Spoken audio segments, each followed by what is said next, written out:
আলহামদুলিল্লাহ রাব্বিল আলামিন ওয়াসসালাতু ওয়াসসালামু আলা রাসূলিহিল কারীম ওয়া আলা আলিহি ওয়া সাহবিহি ওয়া আহলি বাইতি আজমাইন। মাননীয় স্পিকার, আমাকে সুযোগ করে দেওয়ার জন্য আপনাকে অসংখ্য ধন্যবাদ। আমি সর্বপ্রথম মহান আল্লাহ তাআলার শুকরিয়া আদায় করছি। আপনাকে ধন্যবাদ জ্ঞাপন করার পাশাপাশি সারা দেশবাসী এবং বিশেষ করে আমার নির্বাচনী এলাকার সম্মানিত জনগণকে ধন্যবাদ এবং কৃতজ্ঞতা জ্ঞাপন করছি। তারাই আমাকে এবং আমাদেরকে এখানে কথা বলার সুযোগ করে দিয়েছেন তাদের মূল্যবান ভোটের মাধ্যমে।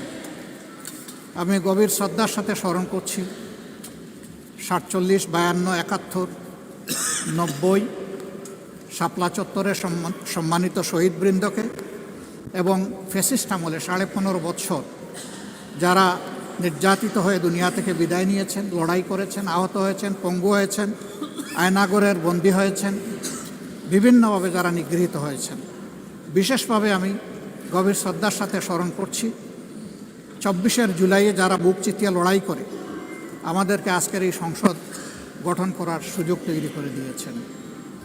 তাদের মধ্যে যারা নির্যাতিত হয়ে দুনিয়া থেকে বিদায় নিয়েছেন, মহান রব্বুল আলমিনের দরবারে দোয়া করি আল্লাহ তাদের সকলকে শহীদ হিসাবে কবুল করুন। যারা আহত পঙ্গু হয়েছেন, আল্লাহ তাদেরকে সুস্থতার নিয়ামত দান করুন।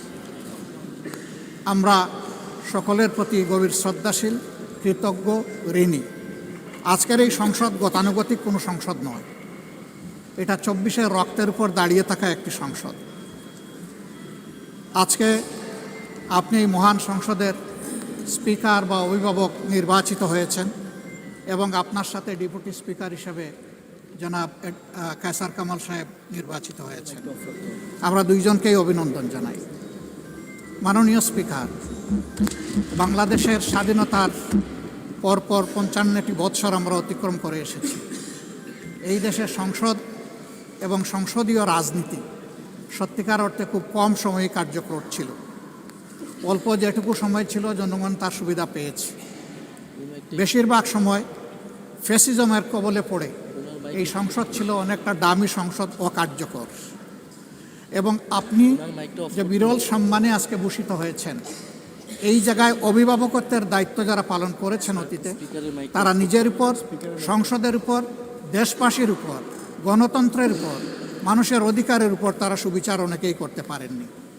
আমরা আশা করব আপনার এই অভিভাবকত্বের জায়গা থেকে, আপনি যদি একটা দল থেকে নির্বাচিত হয়ে সংসদে এসেছেন, কিন্তু ইতিমধ্যেই আপনি ঘোষণা দিয়েছেন যে আপনি জাতীয়তাবাদী দলের স্থায়ী কমিটির সদস্য পদ থেকে পদত্যাগ করেছেন, এখন আপনি সকলের। আমরা মনে করি আপনার কাছে সরকারি দল এবং বিরোধী দল আলাদা কিছু হবে না। আপনার কাছে আমরা সুবিচার পাব, জাতির কল্যাণে যে কথাগুলো বলতে চাইব সেই কথাগুলো বলার সুযোগ আপনার কাছ থেকে পাব। আপনার নেতৃত্বে এটি একটি গতিশীল সংসদ হবে, এটা আমরা আশা করতে চাই। আমরা আশা করতে চাই অতীতে যে মন্দ নজির সৃষ্টি হয়েছে বিভিন্ন সময়, এটি নতুন করে আর হবে না।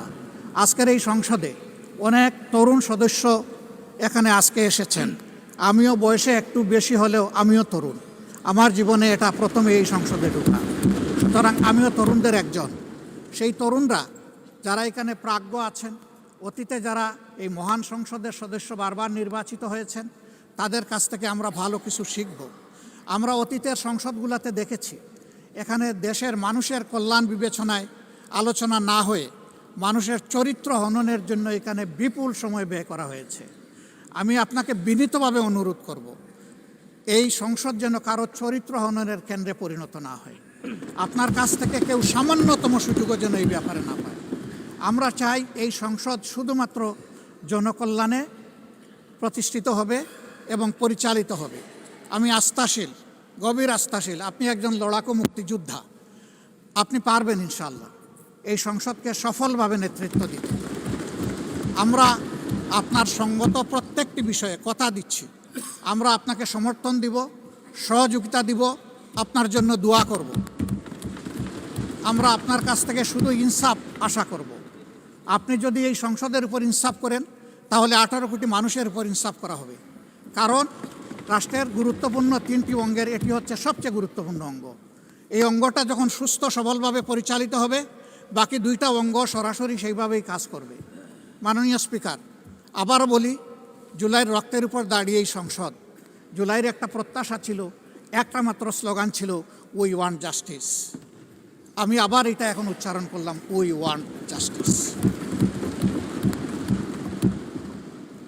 আপনার মাধ্যমে সমাজের সকল অসঙ্গতি, অন্যায়, অপরাধ, দুর্বৃত্তপনা, এটা রাজনৈতিক হোক, অর্থনৈতিক হোক, সাংস্কৃতিক হোক, এই সবগুলার অবসান ঘটবে এই সংসদকে কেন্দ্র করে। এই প্রত্যাশা ব্যক্ত করে আমি আপনার সুস্বাস্থ্য, দীর্ঘ হায়াত কামনা করছি এবং সফল নেতৃত্ব আমি কামনা করছি, যে আপনি অভিভাবক হিসাবে ইনশাআল্লাহ সফলভাবেই নেতৃত্ব দিবেন। আল্লাহ হাফিজ। আসসালামু আলাইকুম রহমতুল্লাহ।